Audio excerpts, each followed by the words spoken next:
ఈ సకల కోటి పరిశుద్ధుల పునరుత్థానపు ఆరాధనకు వచ్చిన దేవుని బిడ్డలందరికీ ప్రభువైన యేసుక్రీస్తు నామములో వందనాలు. అందరికీ వందనాలు, స్తోత్రాలు. పరిశుద్ధమైన బైబిల్ గ్రంథంలో నుంచి తిమోతికి రాసిన 2వ పత్రిక 2వ అధ్యాయం 1వ వాక్యం. తిమోతికి రాసిన 2వ పత్రిక 2వ అధ్యాయం 1వ వాక్యం. నా కుమారుడా, క్రీస్తు యేసునందున్న కృపచేత బలవంతుడవు కమ్ము. చాలండి. హల్లెలూయా. అపోస్తలుడైన పౌలు తిమోతికి రాస్తూ చెప్తున్న మాటలు, నా కుమారుడా, నీవు బలవంతుడుగా కనబడాలి. ఈ రోజుల్లో చాలా మంది క్రీస్తు ఎదుట బలవంతులుగా లేకుండా మారిపోతా ఉన్నారు. విశ్వాసంలో నుండి తొలగిపోతున్నవారు, ఆధ్యాత్మికమైన అనుభవాల నుండి తొట్టిల్లిపోతున్నవారు, కొన్ని సంవత్సరాలు నమ్మకంగా ఉండి దిగజారిపోతున్నవారు, స్వస్థత పొందినంత వరకు దేవుడు అంటూ ఆ కార్యం అయిపోయిన తర్వాత వెళ్ళిపోతున్నవారు చాలా మంది ఇలాంటి భక్తి జీవితంలో కొనసాగించబడుతూ ఉండగా దేవుడు అంటున్న మాట, దైవజనుల ద్వారా పలుకుతున్న మాట ఏమిటంటే, తిమోతి, ఇటువంటి పరిస్థితులన్నీ జరుగుతూ ఉన్నాయి, నీవు దిగజారిపోవడానికి వీలు లేదు. హల్లెలూయా. నీ ఆత్మీయ జీవితంలో నుంచి నువ్వు తొట్టిల్లిపోవడానికి వీలు లేదు, కృంగిపోవడానికి వీలు లేదు. అందుకని నువ్వు చేయాల్సింది ఏమిటంటే, క్రీస్తు ఎదుట కృప ఉన్నది. యేసు ప్రభు దగ్గర ఏముందట? కృప ఉన్నదట. ఆ కృప చేత నువ్వు బలం పొందుకోవాలి. దేవునికి స్తోత్రం కలుగును గాక. హల్లెలూయా, హల్లెలూయా. బలం పొందుకోవడానికి కృపకి సంబంధం ఏమిటి అని మీలో కొంతమంది ప్రశ్నించవచ్చు. బలం కావాలంటే చికెన్ మటన్లు తింటే బలం వస్తుంది, బూస్ట్ తాగితే బలం వస్తుంది, ఏమైనా మంచి ఫ్రూట్స్ తింటే బలం వస్తుంది. కానీ దైవజనుడు అంటున్నాడు, నీవు క్రీస్తు యొద్ద ఉన్న కృప చేత నువ్వు బలం పొందాలి. దేవునికి స్తోత్రం. హల్లెలూయా. అంటే ఈ దైవజనుడి యొక్క ఉద్దేశం ఏ బలం గురించి మాట్లాడుతున్నాడు? శారీరక బలమా? అంతరంగ బలమా? ఏ బలం? ఏ బలం గురించి మాట్లాడుతున్నారు? అంతరంగం బలంగా ఉండాలి. Praise the lord. ఈ చికెన్ మటన్ వల్ల, ఫ్రూట్స్ వల్ల, జ్యూస్ వల్ల ఒకవేళ నువ్వు తిన్నావు అనుకో, ఫుల్గా బలం కావాలి, కండలు పెరగాలి, నేను మంచిగా దిట్టంగా ఉండాలని తిన్నావు అనుకో, ఫుల్గా తిన్నావు అనుకో, తిని ఒక రాత్రి అంతా నిద్ర లేకుండా ఉన్నాం అనుకో, ఉదయకాలం నీ పరిస్థితి ఏమైతుంది? రోజంతా తిన్నావు, ఫుల్గా తిన్నావు, నైట్ అంతా నిద్ర లేదు, రేపు పొద్దునకి ఎలా ఉంటావు? బలంగా ఉంటావా, బలహీనంగా ఉంటావా? అయ్యా, బలహీనంగా ఉంటావు. ఎందుకు? తిన్న తిండి వల్ల లోపల మామిడికాయ, అరటిపండు, లేకపోతే ఆ పాలు, పెరుగు అన్ని కొట్టుకున్నాయి అనుకో, 4 మోషన్లు అయినాయి అనుకో, నీ పరిస్థితి ఏమవుతుంది తెల్లారిసరికల్లా? చెప్పండి. బలహీనం అయిపోతుంది. శారీరకమైన బలం తాత్కాలికమైనది. అందుకే పౌలు కొరింథీయుల సంఘంతో అంటాడు, 2 కొరింథీ 4:17 వాక్యం చదవండి సార్. 16 వాక్యం చదవండి. 2 కొరింథీ 4:16 చదవండి.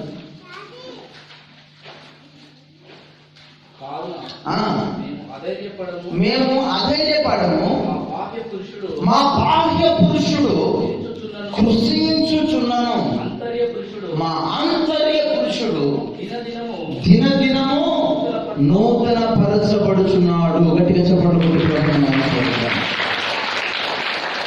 మా బాహ్య పురుషుడు అంటే, బాహ్య పురుషుడు అంటే శరీరం. ఈ శరీరము కృషించిపోతున్నా, బలహీనం అవుతున్నా. హల్లెలూయా. రోగాలు దేనికి వస్తాయండి? శరీరానికే బలహీనతలు వచ్చేది. ఈ బాహ్య పురుషుడు కృషించుచున్నాను,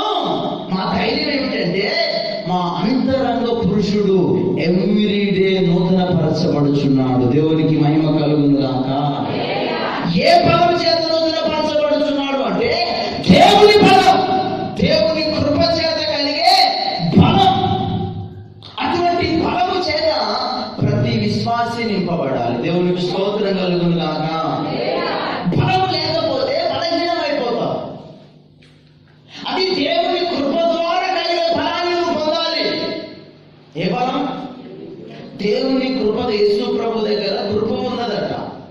130వ కీర్తన 7వ వాక్యం కూడా ఒకసారి చదవండి.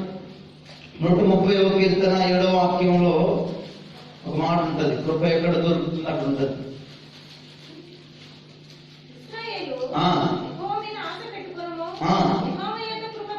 యెహోవా యొద్ద కృప దొరుకుతుందట. గట్టిగా చెప్పండి. ఇక్కడ దైవజనుడు అంటున్నాడు, క్రీస్తు యేసు నందున్న కృప చేతను బలం పొందుకో. అక్కడ దావీదు అంటున్నాడు, యెహోవా యొద్ద కృప దొరుకుతుంది. ఈ కృప మార్కెట్లో దొరకదు. ఈ కృప ఏంటిది? సింహాలలో దొరకదు. ఈ కృప లేకపోతే ఒక బజార్లో కూర్చొని మాట్లాడుకుంటున్న చోట దొరకదు. ముసలమ్మ ముచ్చట్ల దగ్గర దొరకదు కృప. కృప ఎక్కడ దొరుకుతుంది అంటే దేవుని దగ్గర మాత్రమే దొరుకుతుందట. దేవునికి స్తోత్రం కలుగును గాక. హల్లెలూయా, హల్లెలూయా. అందుకని ఆ కృప నువ్వు పొందుకోవాలి అంటే ఎక్కడికి రావాలి? నువ్వు ఎక్కడికి రావాలి? దేవుని సన్నిధికి రావాలి. దేవుని సన్నిధిలో అనుభవించాలి. Praise the Lord. హల్లెలూయా. ఇంటికాడే ఉంటాను, నా కృపని కృపని కృపని అంటే అలా దొరికేది కాదది. యెహోవా యొద్ద కృప దొరుకుతుంది. ఆ కృప చేత ఏం దొరుకుతుంది? నీకు బలం పొందాలి. ఆ కృప చేత బలం పొందితే దేవునికి స్తోత్రం కలుగును గాక. అటువంటి బలాన్ని పొందిన నీవు లోక సంబంధమైన ఈ యుగ సంబంధమైన శక్తులను జయించగలుగుతావు. ఒకటిగా చెప్పడం కొట్టి. ఆ కృప ద్వారా కలిగే బలం నీలో లేకపోతే అపవాది చేతిలో ఓడిపోతాం. అపవాది మన మీద పెత్తనం చేస్తాడు. కారణం నీకు కృప లేదు కాబట్టి. కృప ఉంటే దాన్ని అధిగమించగలిగిన శక్తి ప్రభు మనకు అనుగ్రహిస్తాడు. ఆ బలాన్ని దయచేస్తాడు. మరి ఈ కృపకు మన పైన ఉండాలి అంటే కృపకు మూలమేమిటి? ఈ కృపను పొందుకోవాలంటే ఎలా ఈ కృప మనకు కలుగుతుంది, ఏం చేస్తే కలుగుతుంది అని మన బైబిల్లో గమనించినట్లయితే హెబ్రీయులకు రాసిన పత్రిక 10వ అధ్యాయం 29వ వాక్యం చదవండి ఒకసారి. 10వ అధ్యాయం 29వ వాక్యం చదవండి. 10:29. దేవుని కుమారుని పాదములతో త్రొక్కి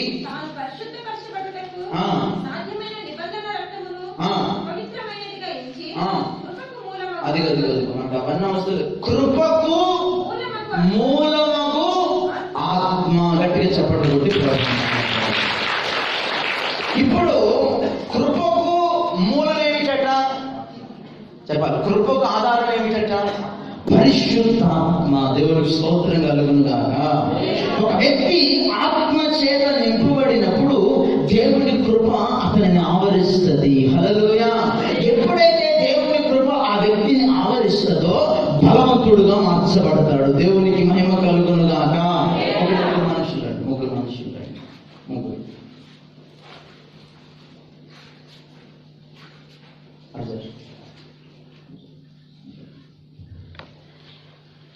ఈయన పేరు బలం.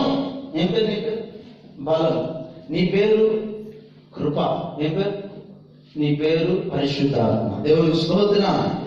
నువ్వు ఒక బలవంతుడిగా మార్చబడాలి. వాక్యం సెలవిస్తుంది, నా కుమారుడా క్రీస్తు యేసునందున్న కృప చేత బలవంతుడు కావాలి.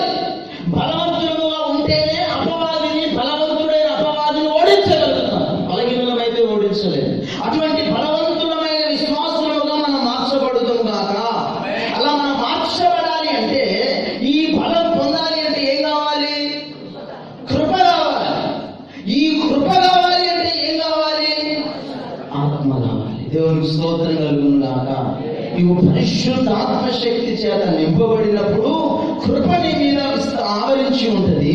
నువ్వు కృప ఆవరించినప్పుడు దేవుని బలం నీ సొంతం అవుతుంది. దేవునికి మహిమ కలుగును గాక. హల్లెలూయా. ఇటువంటి బలాన్ని నువ్వు పొందుకొని ఈ యుగ సంబంధమైన లేక ఈ లోకంలో అడుగు పెట్టినప్పుడు సాతాను సామ్రాజ్యం గడగడగడలాడుతుంది. దేవునికి మహిమ కలుగును గాక. హల్లెలూయా. అందుకే దేవుడు అంటాడు, మీకు సర్వలోకానికి వెళ్ళి సర్వ సృష్టికి సువార్తను ప్రకటించండి, అటు అధికారాన్ని మీకు ఇచ్చాను అని అపోస్తలులకి చెప్తాడు.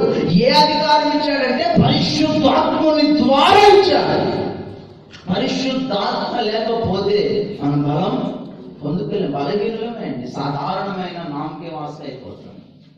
ఆత్మ పొందటం వలన దేవుని కృప మనల్ని నడిపిస్తుంది, మనల్ని బలపరుస్తుంది. కృంగిన పరిస్థితులలో, తొట్టిల్లిన పరిస్థితులలో, బలహీన సమయాలలో, నిందలలో, అవమానాలలో ఆ కృప మనతో నడిపిస్తుంది. దేవునికి స్తోత్రం కలుగును గాక. హల్లెలూయా. నువ్వు నోరు తెరిస్తే ప్రార్థన ప్రారంభిస్తావు. ఏమని? ప్రభువా కృపని నాయన, ప్రభువా కృపని నాయన. కృప లేకుండా ప్రార్థన చేస్తారు ఎవరండి? ఎవరు? కృప అంటారు. మరి ఆ కృపను పొందుతున్నావా? ఆ కృప నిన్ను వెంటాడుతుందా? ఆ కృప నిన్ను ఆవరిస్తుందా? ఆ కృప నిన్ను నడిపిస్తుందా? ఒకసారి ఆలోచన చేసుకోవాలి. దేవునికి స్తోత్రం. దేవుని యొక్క కృప చేత మనం నడిపించబడినప్పుడు, దేవుని బలము చేత మనం నడిపించబడినప్పుడు ఈ యుగ సంబంధమైన శక్తులన్నీ అణిగిపోతాయి. దేవునికి స్తోత్రం కలుగును గాక. లేకపోతే అవి పెట్టిపోతాయి, అవి మన మీద దాడి చేయడానికి ప్రయత్నాలు చేస్తూ ఉంటాయి. ఆ ఫలాన్ని ఎప్పుడు మనం పోగొట్టుకోకూడదు. Praise the Lord. Hallelujah, hallelujah. ఆ ఫలము చేత మనం నడిపించబడాలి. అందుకని ప్రతి దినం, ఎవ్రీడే ఆ బలాన్ని మనం నూతన పరుచుకోవాలి. ఆ ఆత్మను మనం రెన్యువల్ చేసుకోవాలి.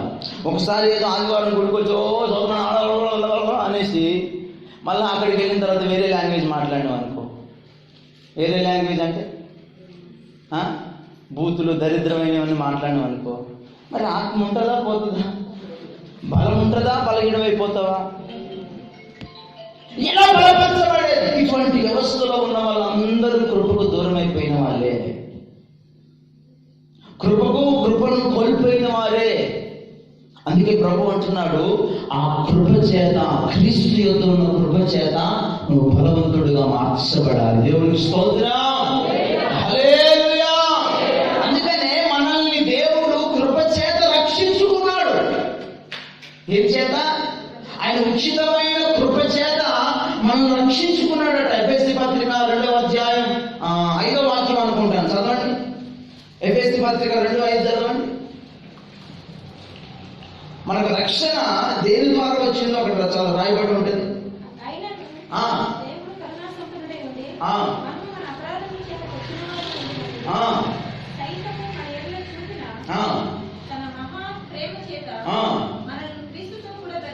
బ్రతికించెను, కృప చేత మీరు రక్షించబడి ఉన్నారు. హల్లెలూయా. దేని చేత? కృప చేత. మనకు రక్షణ ఎలా కలిగింది చెప్పాలా? కృప చేత. ఎవరి కృప?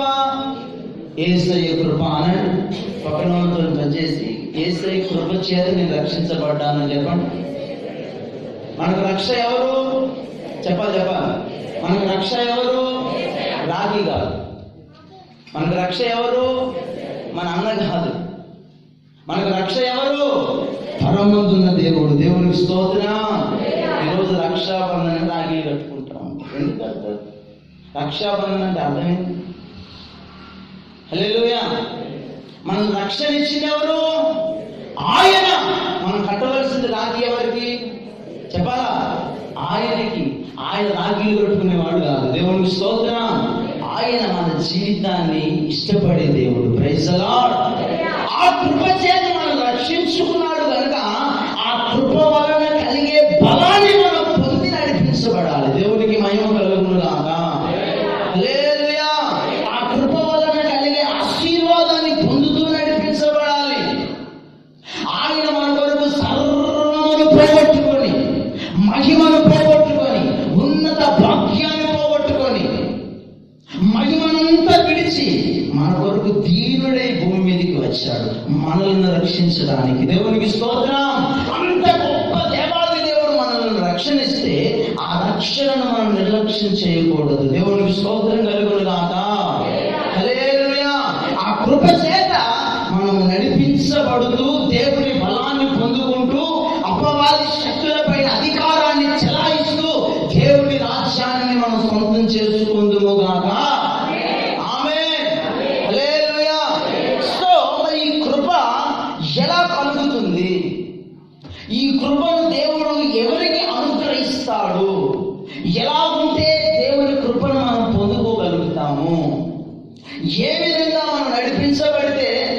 దేవుని కృప మనల్ని వెన్నంటుతుంది అనేది 3 విషయాలు చెప్పాలనుకుంటున్నాను. మరి ప్రభు చిత్తం అయితే ఎంతసేపు చెప్తామో అంతసేపు చెప్పి ముగిస్తా. దేవునికి స్తోత్రం. మొట్టమొదటిగా చదవండి, దేవుని కృప ఎవరికి అనుగ్రహిస్తాడు? పేతురు రాసిన మొదటి పత్రిక 5వ అధ్యాయం 5వ వాక్యం.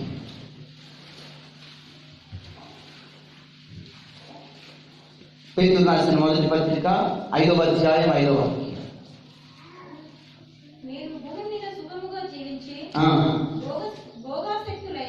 పేతురు రాసిన మొదటి పత్రిక 5వ అధ్యాయం 5వ వాక్యం.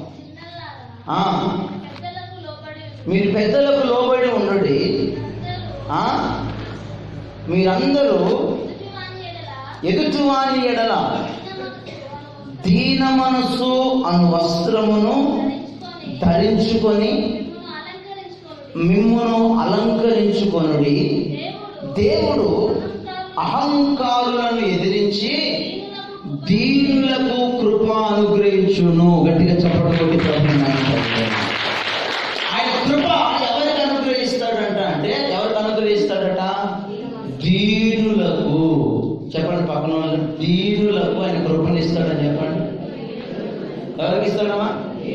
దీనులకు ఆయన కృపను అనుగ్రహిస్తాడు. దేవునికి స్తోత్రం. దీనంగా ఎవరైతే ఉంటారో, దీన మనసు కలిగి ఎవరైతే ఉంటారో, లోబడి మనసు కలిగి ఎవరైతే ఉంటారో, హల్లెలూయా, వాళ్ళ కదా దేవుడు కృపను అనుగ్రహిస్తాడట. దేవునికి స్తోత్రం కలుగును గాక. దీనత్వం అంటే ఏంటిది? దీనత్వం అంటే ఏంటిది? తగ్గించుకోవడం. తగ్గించుకోవడం అంటే ఏంటి? వంగి దండాలు కట్టడం ఏంటిది? తగ్గించుకోవడం అంటే ఏంటి? ఇప్పుడు ఆయన ఉన్నాడండి, పెద్ద ఆయన పౌలు గారు ఉన్నాడు, 6 మహాన్ బాబు. ఇప్పుడు ఆయన చిన్నోడు ఉన్నాడు, ఈయన సురేష్ బాబు. కొంచెం గ్లాస్ వాటర్ తీసుకురారా అంటే, ఇప్పుడు ఆయన తీసుకొస్తే తగ్గించుకున్నట్ట, వ్యతిరేకించినట్ట? తగ్గించుకున్నాడు. దాన్ని తగ్గింపండి. నీకని నేను తెచ్చేది, ఇద్దరు పక్కన తీసుకుని తెచ్చుకోకూడదు అంటే ఏందన్నట్టు? అది అదేం తగ్గించుకున్నట్లా, హెచ్చించుకున్నట్లా? గర్వం అంటారు దాన్ని. హల్లెలూయా, హల్లెలూయా. దేవుడు ఎవరికి కృపణిస్తాడంటే, దీన మనసు కలిగిన వాళ్ళకి కృపణిస్తాడట. దేవునికి స్తోత్రం కలుగును గాక. హల్లెలూయా. ఆ కృప చేత మనం బలవంతులుగా మార్చబడతాం. నీలో విధేయత లేకపోతే, లోబడే మనసు లేకపోతే దేవుని కృపకు అపాత్రులమైపోతాం, దేవుని కృపకు దూరం అయిపోతాం, దేవుని కృప మనకు దూరం అయిపోతుందట. ఎగ్జాంపుల్గా చెప్తాను. సామ్యూయేలు 2వ గ్రంథం 7వ అధ్యాయం 15వ వాక్యం చదవండి. 2వ సామ్యూయేలు 7వ అధ్యాయం 15వ వాక్యం.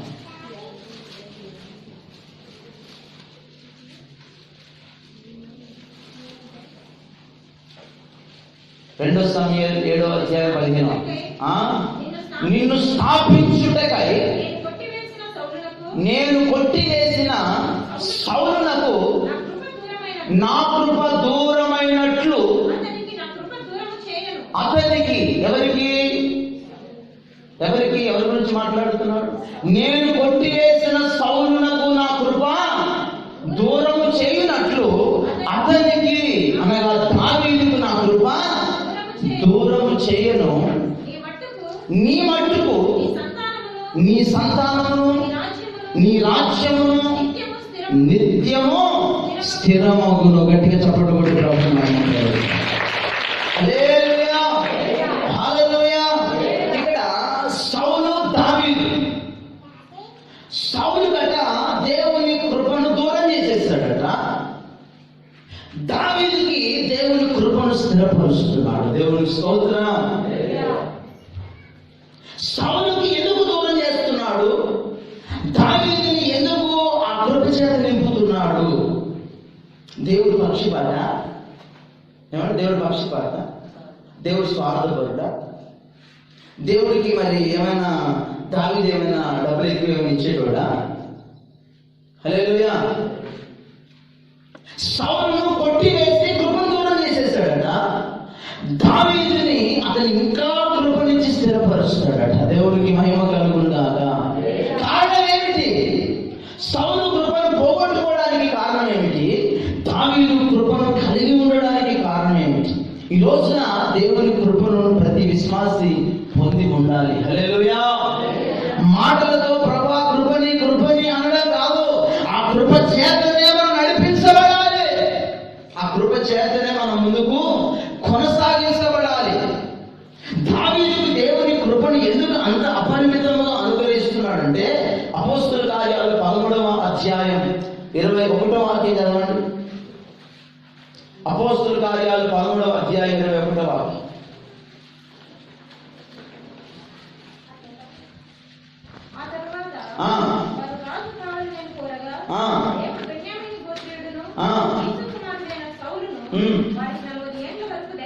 నలభై ఏళ్ల వరకు దయచేసను, అతనిని తొలగించి దావీదును వారికి రాజుగా ఏర్పరిచాను. నేను యెషయా కుమారుడైన దావీదును కనుగొంటిని, అతడు అదుగదు. వినండి, దావీదు ఎందుకు దావీదుకు దేవుడు కృపనిస్తున్నాడంటే అతడు నా ఇష్టానుసారుడైన మనుష్యుడు, నా ఉద్దేశాలన్నీ నెరవేర్చేవాడట. గట్టిగా చెప్పండి కొడుతున్నాడు. దావీదట దేవుని ఇష్టానుసారుడు, దేవుని హృదయానుసారుడు. దేవుడు ఏది చెప్తే దావీదు అదే చేస్తున్నాడట. దేవునికి మహిమ కలుగునుగాక. హల్లెలూయా. దావీదు దేవుని యొక్క ఉద్దేశాలను ముందే కనుగొని ఆ ఉద్దేశాలన్నీ నెరవేరుస్తున్నాడట దావీదు. ఆ ఉద్దేశాలన్నీ అమలు చేస్తున్నాడట దావీదు. అంటే దేవుని ఎదుట దావీదు దీనుడుగా కనబడుతున్నాడు. దేవునికి స్తోత్రం. అందుకనే సౌలుకి దేవుని కృపను దూరం చేసి దావీదుకు ఆ కృప చేత నింపుతా ఉన్నాడు. కారణం ఏమిటంటే దేవుని ఇష్టాన్ని తన ఇష్టంగా మలుచుకుంటున్నాడు. హల్లెలూయా. దేవుని ఇష్టాన్ని తన ఇష్టంగా మలుచుకుంటూ ఉండటం వలన దేవుని కృపను దావీదుకి ఎంతవరకు ఇచ్చారట? సదాకాలం సింహాసనాన్ని స్థిరపరిచాడట. దేవునికి స్తోత్రం. హల్లెలూయా. మరి దేవుని యొక్క ఇష్టాన్ని నీవు అయిష్టంగా మార్చుకుంటే దేవుని కృప దూరం అయిపోతుంది. చాలా మంది ప్రిపరేషన్ లో ఉన్నారు. ఇప్పుడు మరి రాఖీలు కట్టడం దేవునికి ఇష్టమా ఇష్టమా? అది లోక సంబంధమైనదా ఆత్మ సంబంధమైనదా?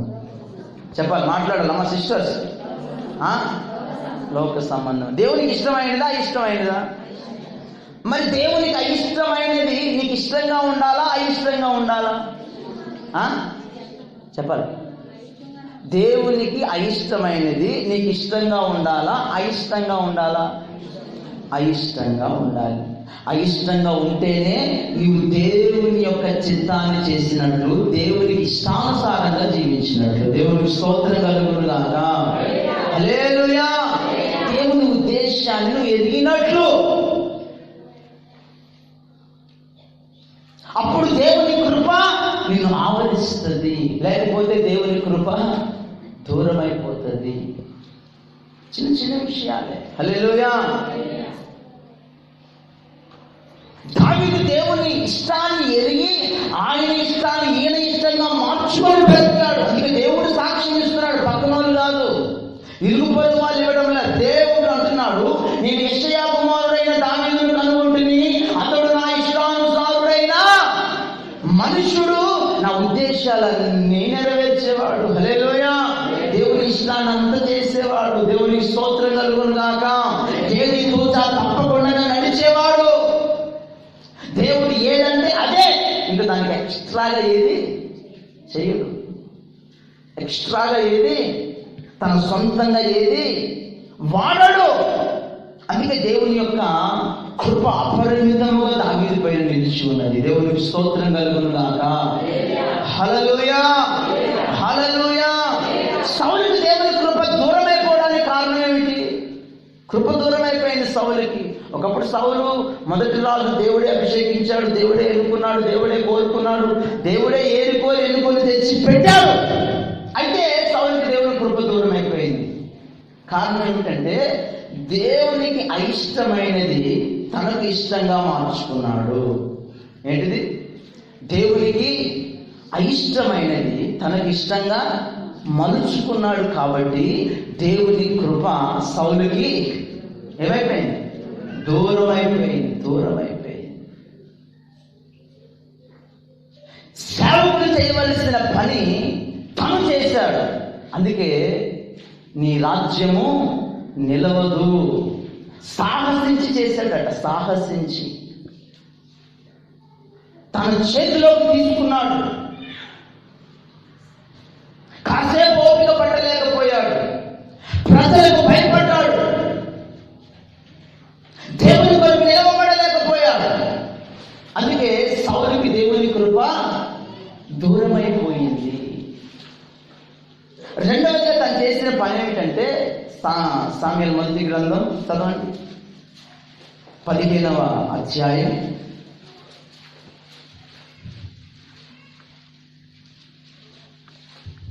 16 నుండి చదువుకుంటున్నాండి ఒకసారి.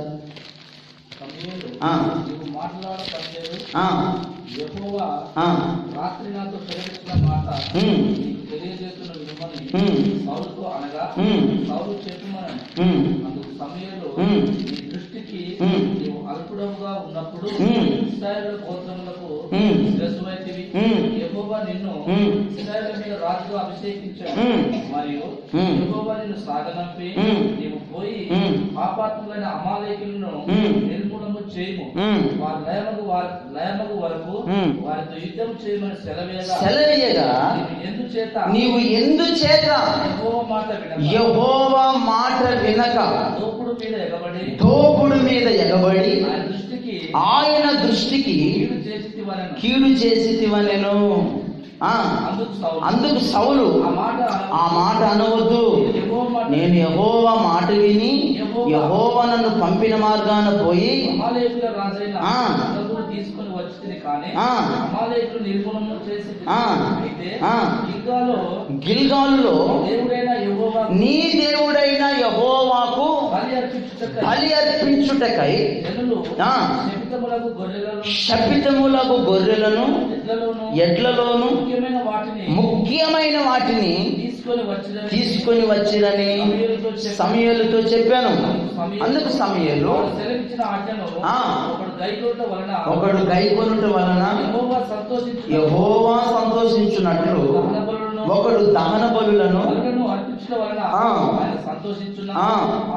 ఆలోచించుము. బలులు అర్పించుట కంటే ఆజ్ఞలను గైకొనుటయు పొట్టేళ్ల క్రొవ్వును అర్పించుట కంటే మాట వినుటయు శ్రేష్టం. ఒకటిగా చెప్పబడుతాడు. సౌలు చేసిన పని ఏంటంటే దేవుడు చెప్పాడు, అమాలేకీయులతో పూర్తిగా నిర్మూలన చేసేసే, వాళ్ళు నిర్మూలన చేసేదాకా నువ్వు యుద్ధం ఆపవద్దు అని దేవుడు చెప్తే మనోడు యుద్ధం చేసేసాడు, అన్ని చేసేసాడు. కానీ దేవుని కొరకే, వినండి జాగ్రత్తగా, దేవుని కొరకే బలి ఇవ్వడానికి కొన్ని ముఖ్యమైన ఎడ్లను గొర్రెలను ఏం చేశాడట? బలి ఇవ్వడానికి దాచిపెట్టాడట. దేవుని కొరకే, తను సొంతంగా వాడుకోవడం కోసం కాదు, తను సొంతంగా ఏదో చేయడం కోసం కాదు, దేవుని కొరకే దాన్ని దాచిపెడితే అది దేవునికి నచ్చలేదు. అది దేవునికి నచ్చలా, దేవునికి అయిష్టంగా మారిపోయింది. దేవునికి ఇష్టం లేదు. ఎందుకు? నేను అది పూర్తిగా నాశనం చేయమని నేను చెప్తే ఈయన కొన్నింటిని దాచిపెట్టాడేంటిది? కొన్నింటిని ఎందుకు పక్కన పెట్టాడు?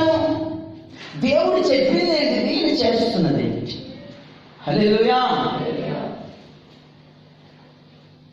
దేవుడు చెప్పింది చెప్పినట్లు చేయకుండా దేవుని కొరకు సొంతంగా కలుపుతున్నాడు. ఇప్పుడు సొంత క్రియేషన్, ఓన్ క్రియేషన్. అది దేవుని కొరకేనయ్యా అంటున్నాడు.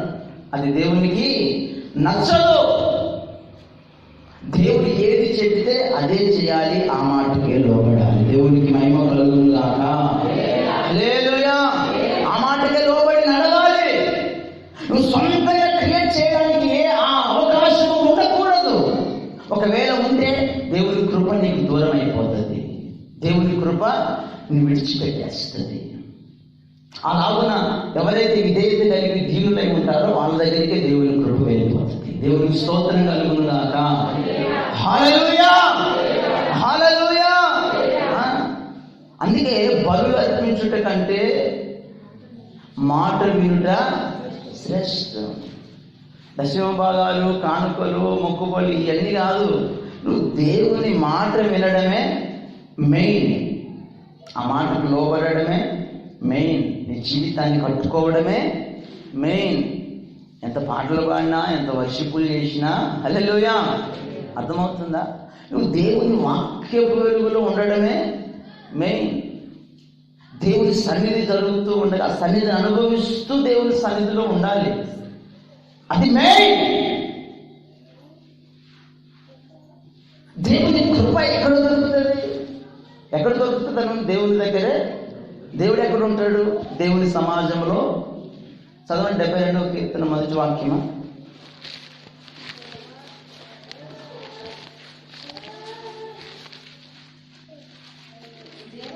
ఆ 82 మొదటి వాక్యం. దేవుని సమాజంలో, దేవుని సమాజంలో దేవుడు నిలిచి ఉన్నాడు. గట్టిగా చెప్పకూడదు. ఎక్కడున్నాడట?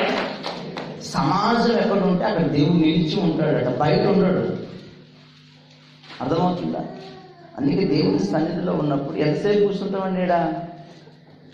ఎంతసేపు కూర్చుంటామండి? 1 గంట, 2 గంటలు. దీంట్లో 100 సార్లు లోపలికి బయటికి, లోపలికి బయటికి. ఇదేమైనా చేపల మార్కెటా? ఇదేమైనా బడ్డీ కొట్టే వ్యాపారమా? దేవుని సన్నిధిలో ఆ సన్నిధిని అనుభవించాలి, ఆ కృపను పొందుకోవాలి. మనం దేనికి వస్తున్నాం? మందిరానికి దేనికి వస్తున్నామండి? దేవుని యొక్క కృపను పొందుకొని వారమంతా మన కుటుంబాల క్షేమాన్ని పొందుతుగాక. హల్లెలూయా. ఆ సన్నిధి మిస్ అయిపోతే ఆ ఆనందాన్ని, ఆ ప్రసన్నతను అది మిస్ అయిపోతే అదే పోగొట్టుకున్నాడు సౌలు. ఆ సన్నిధిని, ఆ ప్రజెన్స్, ఆ మహిమను దాన్ని కోల్పోయాడు. అందుకే దేవుని కృప ఆయనకు దూరం చేసేసాడట. ఆయనకి దూరం చేసేసాడట.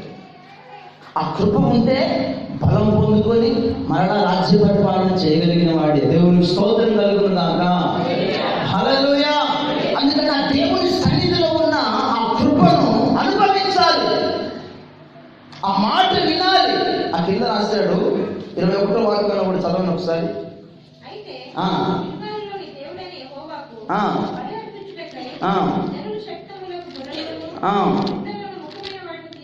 ఇంకా కిందకు ఉంటుంది, చూపిస్తాను. ఆ మాట చదవండి సార్. 23వ వాక్యం. తిరుగుబాటు చేయుట, సోదె చెప్పుట అను పాపముతో సమానము. ఏంటిది?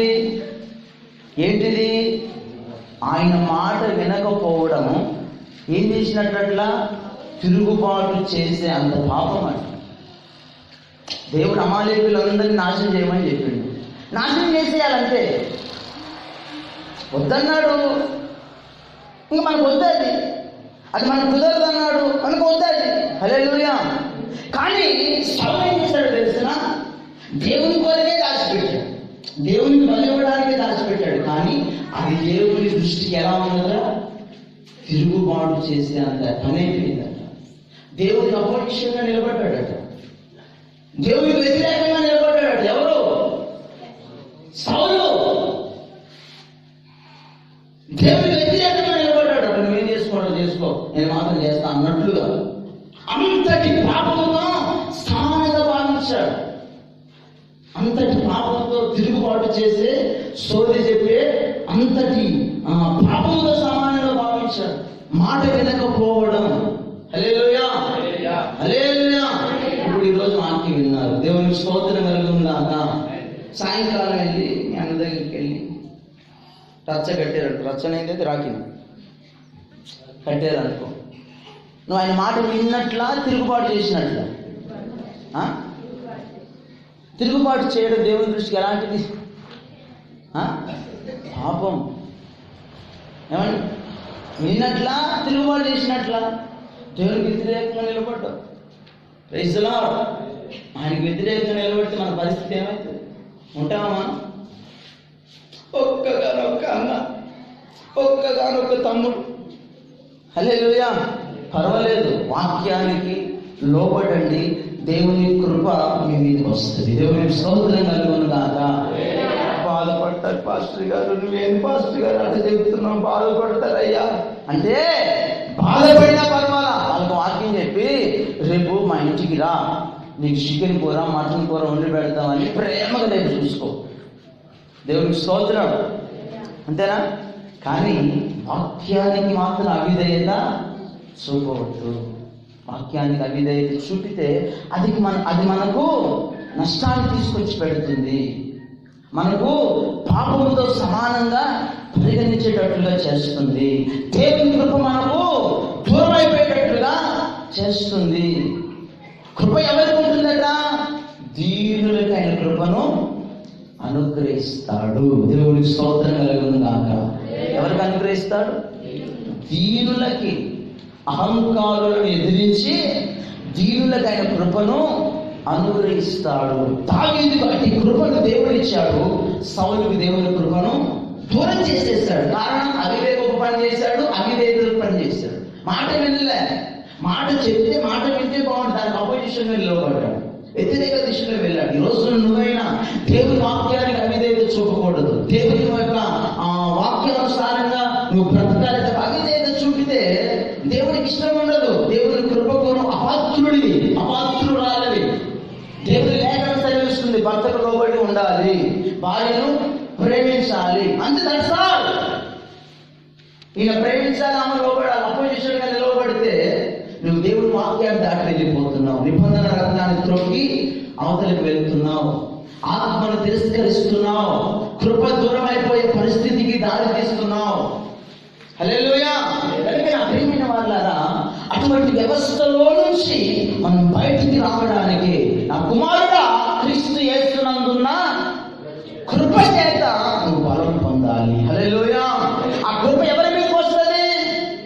దీనత్వం కలిగిన వాళ్ళ మీదకి, లోబడే వాళ్ళ మీదకి. సెకండ్ వన్, 103వ కీర్తన 11వ.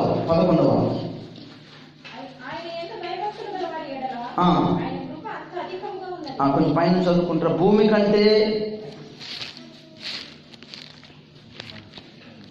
కంటే ఆకాశం ఎంత ఉన్నతముగా ఉన్నదో. అది ఆ మాట మింగేసి 11వ వాక్యం మొత్తం చదవలేదు. భూమి కంటే ఆకాశం ఎంత ఉన్నతముగా ఉన్నదో ఆయన యందు భయభక్తులు గలవారి ఎడల ఆయన కృప అంత అధికముగా ఉన్నది. గట్టిగా చెప్పండి. హల్లెలూయా. భూమి కంటే ఆకాశం ఎంత ఎత్తుందండి?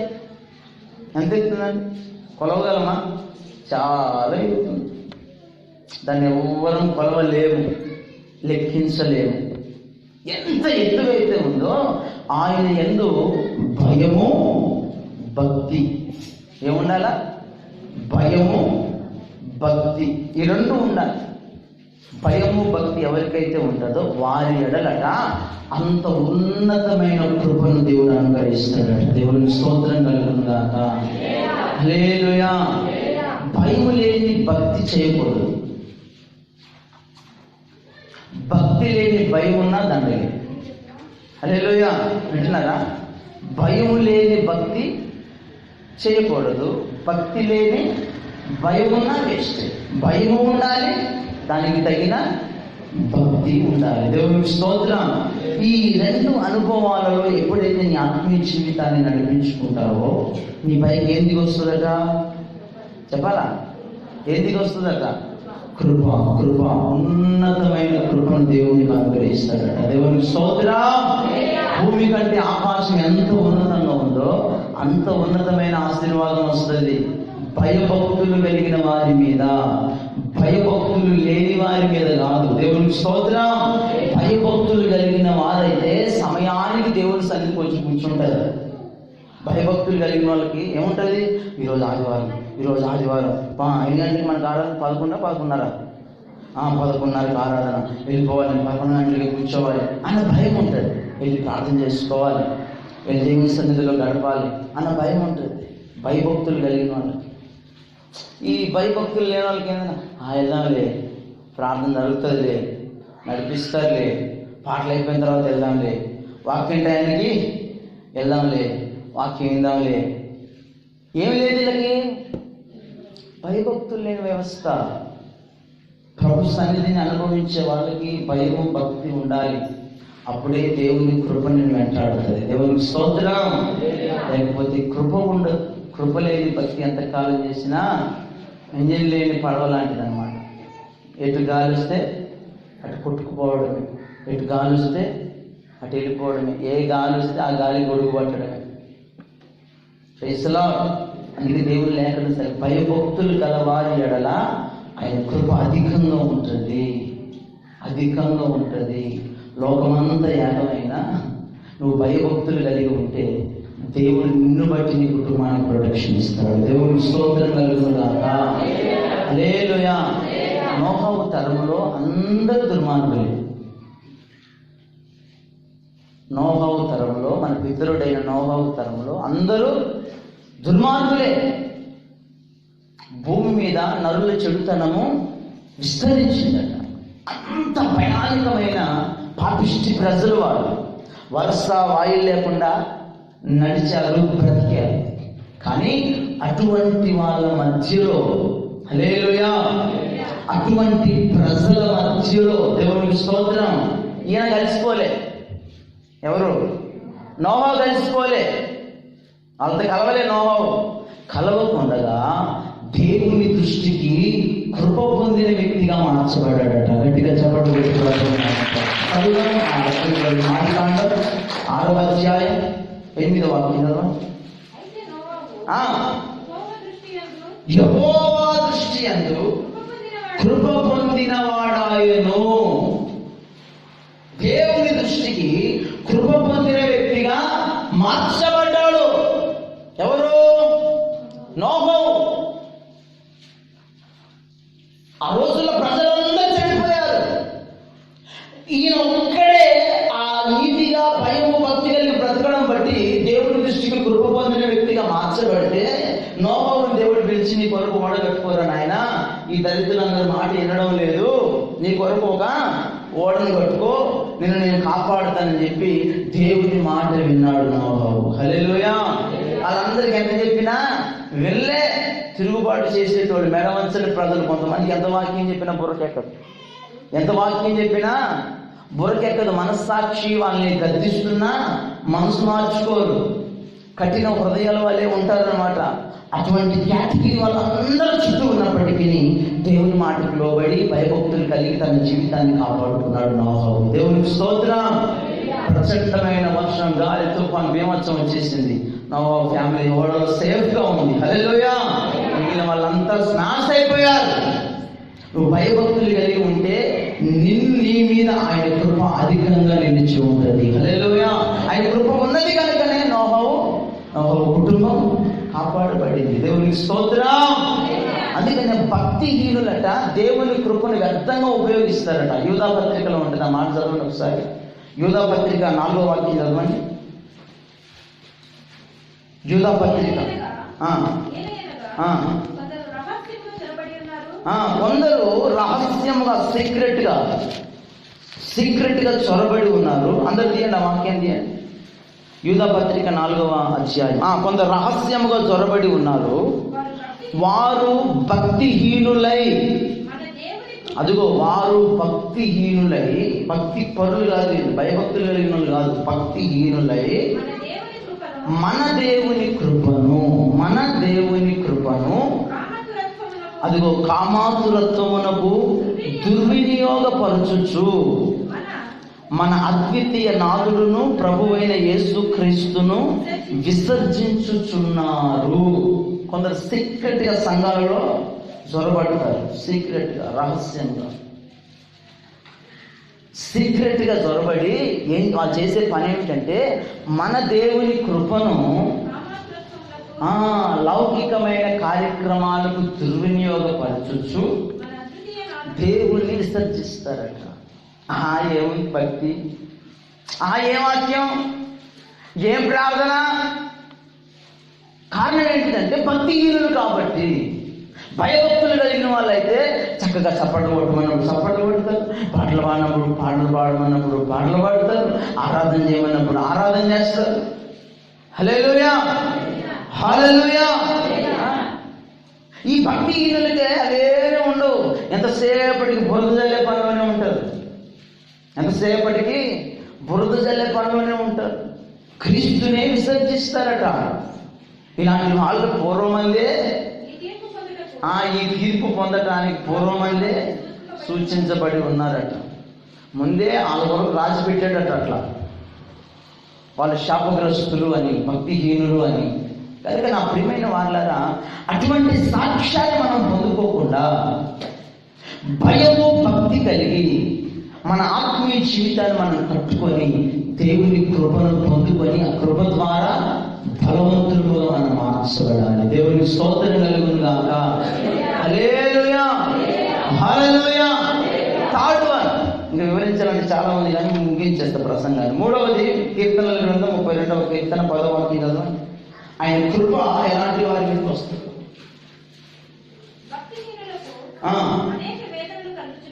భక్తిహీనులకు అనేక వేదనలు కలుగుచున్నవి.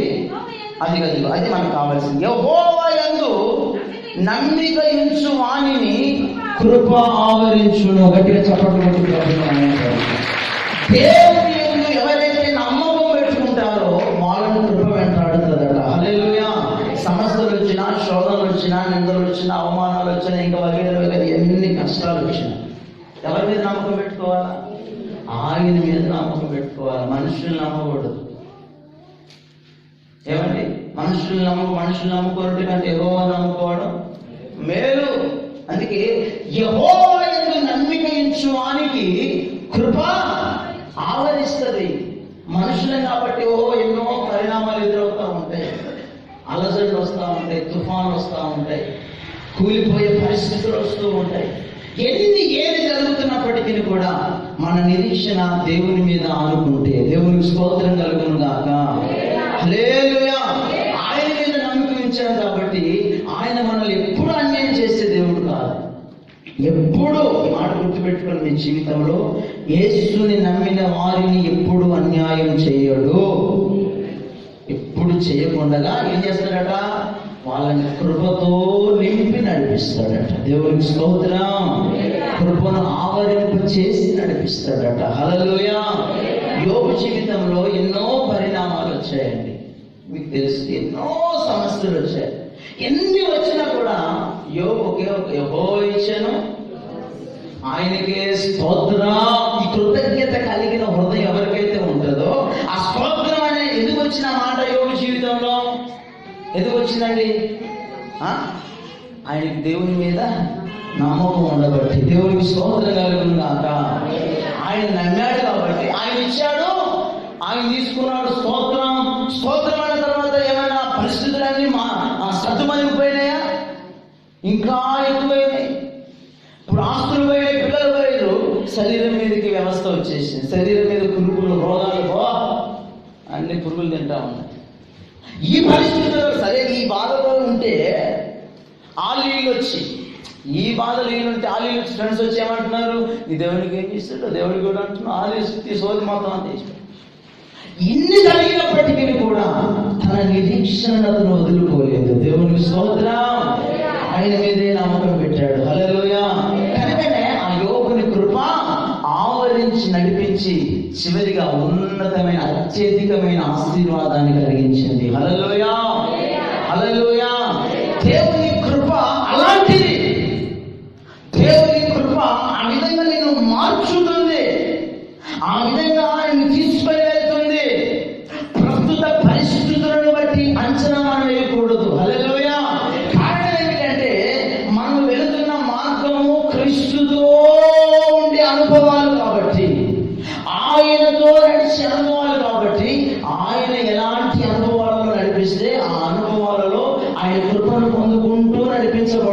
పొందాలి. దేవునికి స్తోత్రం కలుగును గాక.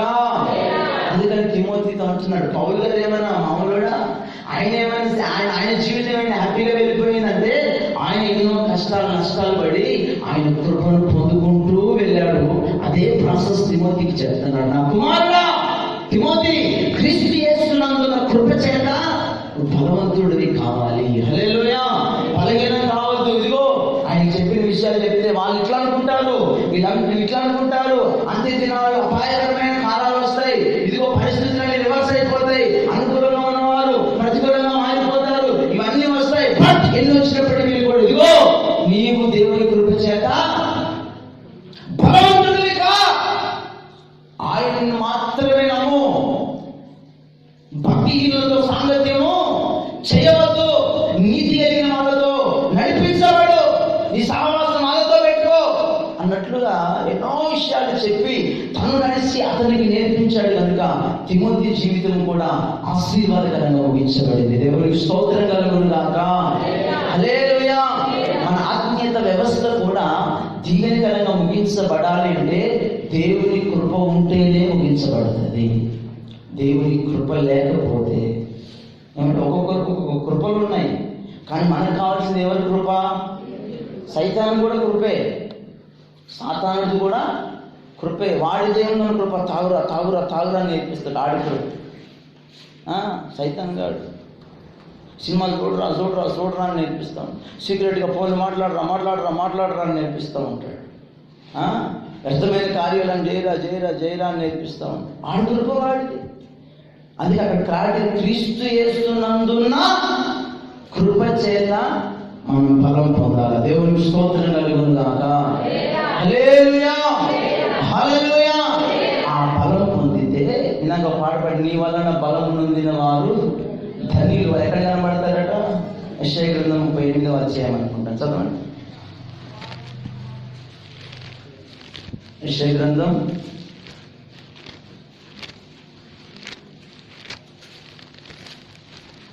35వ అధ్యాయం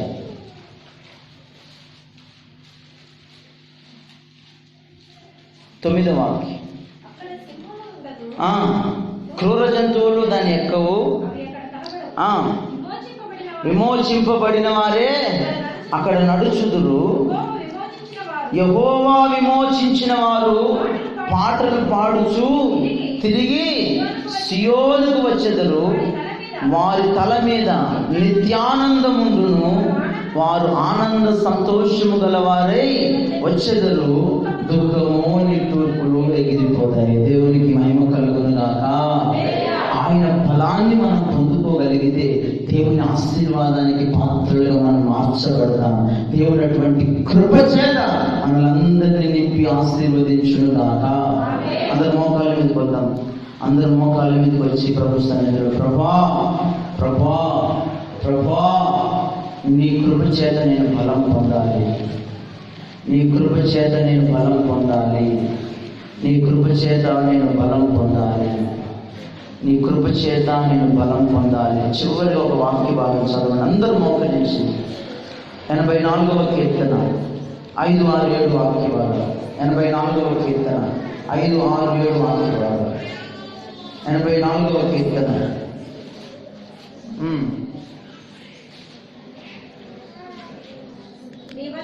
నీ వలన బలమునందు మనుష్యులు ధన్యులు, యాత్ర చేయు మార్గములు వారికి అతి ప్రియములు.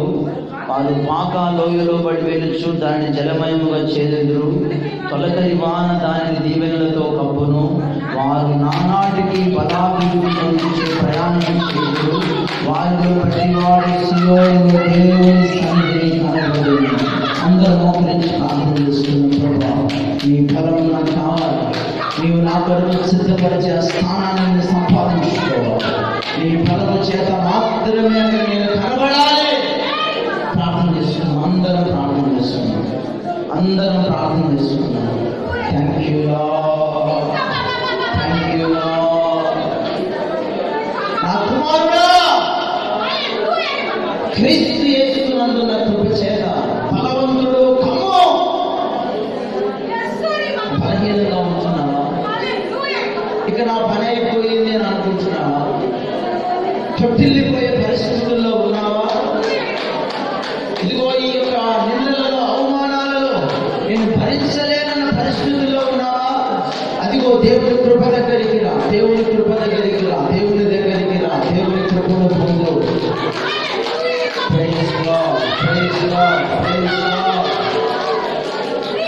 హల్లెలూయా, హల్లెలూయా, హల్లెలూయా, హల్లెలూయా.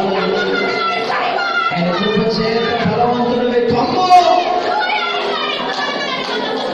కృపకు మూలముగు ఆత్మ పరిశుద్ధాత్మ దేవుడు నన్ను బలపరచును.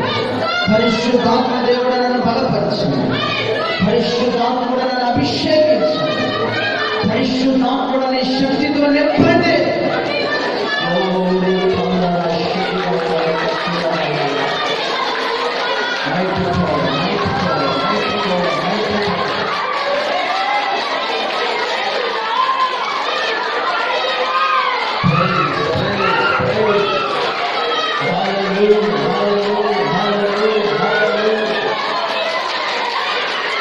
దేవుని కృప కృప కృప కృప కృపని ఆవరించు. కృపని ఆవరించు. కృపని బలపరచాలి.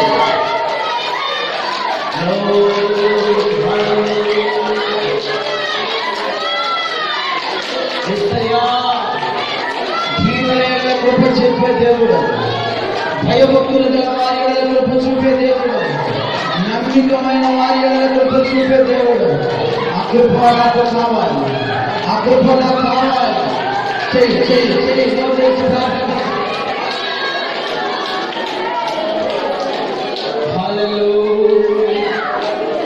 కృపతో నింపండి. కృపతో నింపండి అయ్యా. కృపతో నింపండి. కృపకు మూలము మీ ఆత్మ చేత అభిషేకించండి.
నీ కృపతో నింపండి. నింపండి నింపండి నింపండి.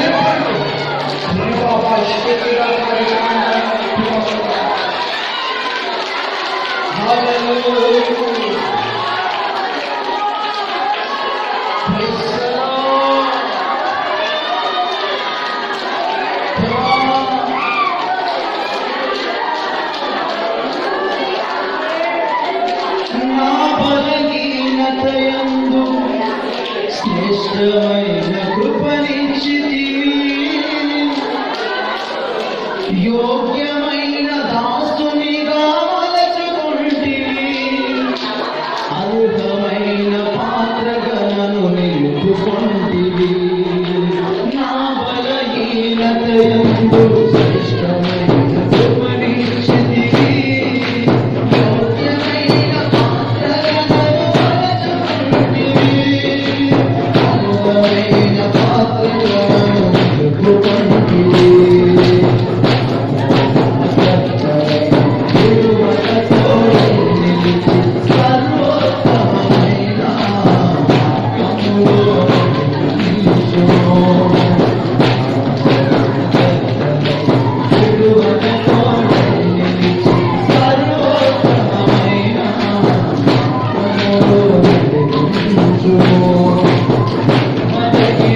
స్తోత్రాలు చెల్లిద్దాం.